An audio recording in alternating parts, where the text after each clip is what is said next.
A few weeks ago, you were named the Time Magazine Athlete of the Year. Time asked you to define your year in one word, and you said historic. We can do better. We can give you 2 words to define your year. What would they be if you could do that? 2 words? 2 words. That is hard. I would say, like, I don't know, life-changing maybe? That's a great one. I think really And that's like, all in a good way. Like, I mean, things just change really fast, like, as you guys know. Like, that's just how the world works, and especially with social media, people see a lot of your life, but that's what makes it fun and why I've had so many cool opportunities too. So it's crazy, like, looking back at a year ago today or around this time, like, I was just beginning my senior year of college. Picture this. You just graduated college, diploma in hand, feeling unstoppable. Suddenly, you're thrust into the WNBA spotlight. For Aja Wilson, it was more of a challenge than a dream. Well, my goodness.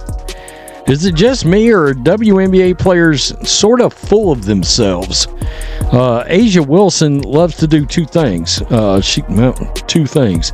Play the victim, and is completely delusional as well, I guess. For Caitlin Clark, it's a dream come true. For Aja Wilson, it's a struggle. While Aja calls the schedule brutal, Caitlin is thriving, calling her rookie year life-changing. Is Aja right? Or is Caitlin just built differently? Let's break it down. Coming back, like, do you feel like as like professional athletes, you guys have like the most like stressful, like strenuous like careers? Yeah, for sure. Aja Wilson recently stirred debate on the Roommate Show by claiming the WNBA has the toughest schedule in American sports.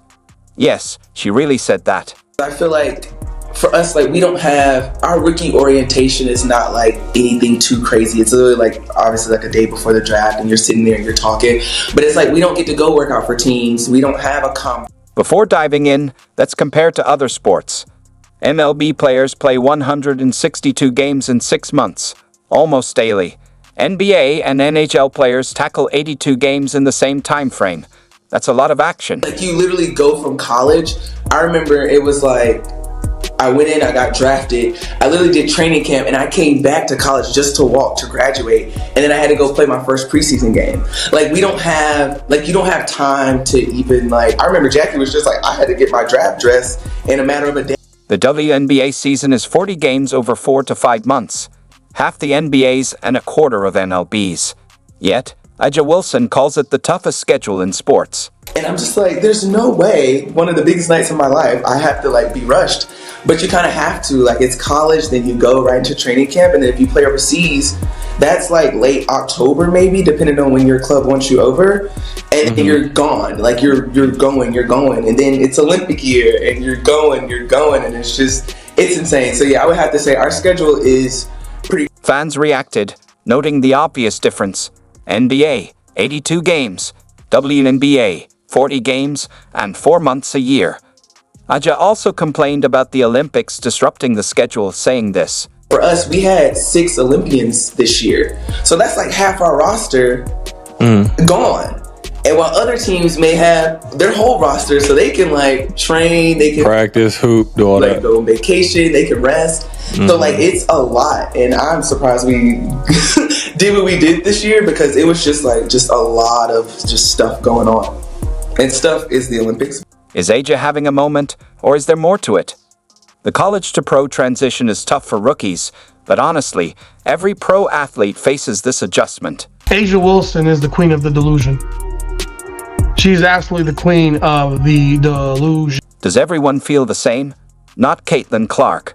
While others complain about transitions, Clark is rewriting the playbook on domination. She's facing the same challenges, but her attitude sets her apart. From college to the pros, I think it's just like the time span. That's just what's so weird about it. It's just so short and condensed. Like, you don't have much time, but yeah, at that point, it is what it is. Everybody has to deal with the same thing. So that's what I told myself, is like, there's no point in complaining. Everybody's dealing with it. It's not any different. It's a good mindset to have. Yeah. Imagine playing in the national championship, then being drafted and moving to a new city with just a week and a half of preseason camp. That's Caitlin Clark's reality, and she's calling it life-changing. Standpoint of, so I played in the national championship, and I basically went to the draft right after, got picked, and then you basically pack up and move. Like, you're moving in April, you don't even finish senior year of college. And I guess for you guys, like, what was it? You go to the combine. How long do you have to prepare for the combine? A few months, and then you get drafted, and you still got a little time to get acclimated to the new city. For sure. You have camp, whatever. Like, it's not like that. Like, camp for us is like a week and a half. Right. And then you're let's go on the play. court. Clark is walking the walk. In her rookie year, she won Rookie of the Year, made the All-WNBA first team, and broke 62 records. So, how's she handling the pressure? Clark says, I think it was good a little bit too. Like, you don't have time to overthink things. Like, it's just like boom, boom, boom, boom. Yeah, like, you're just on to the next. But at the same time, like, you don't, like, I feel like I never really ended the chapter of college. Like, it was just like, you and left. But maybe that's good. You don't have a lot of time to think about it. So I think that's definitely the weirdest part of, women's professional basketball, and obviously college basketball too, is just that change. But that's kind of how it has to be too. So it's just different. But I feel lucky too. no whining, just hustle and gratitude.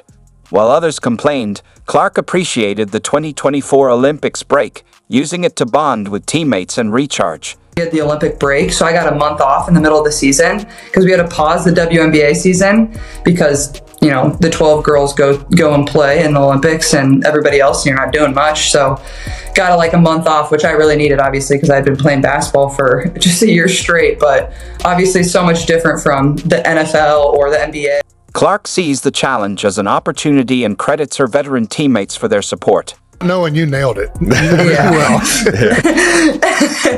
But also, I had a lot of really good vets around me too, so I feel very grateful for that. And we had a fairly young team too, so people had been through it fairly recently, so they knew how I felt. But I feel like that definitely is a huge challenge, and that goes for whatever professional sport. You're trying to learn, but also people are looking at you you got to perform and be what they drafted you to be, and that can be tough. Clark's thriving as a rookie, staying humble and hungry. Fans are flocking, TV ratings are soaring, and the WNBA is getting the spotlight. She's changing the game. You come in as a rookie, and like you said, you're trying to figure out a new environment, new teammates. You don't want to say too much, you don't want to say too little, and it's just so... Clark shows that success and gratitude go together. She turns challenges into opportunities, inspiring a new generation of players and fans.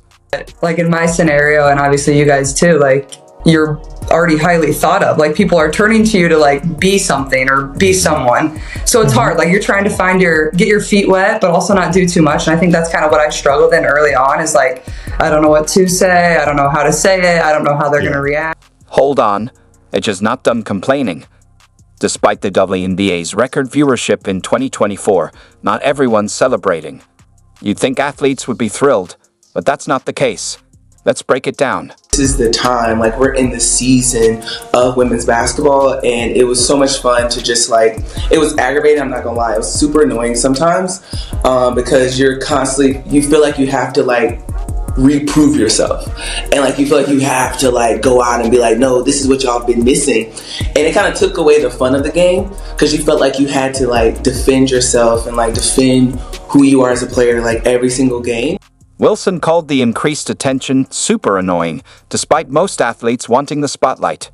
Her issue? Constantly having to reprove herself. But isn't that the point of professional sports? To prove you're the best? I don't know. You guys are, you're y'all really, really toxic. I don't think we're that toxic. I think we're pettier. We're petty.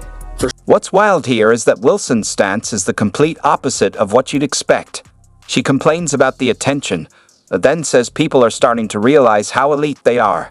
Talk about mixed signals. Finally giving us what's been due for, obviously, in our eyes, 28 years. Before Caitlin Clark, this was the face of the WNBA.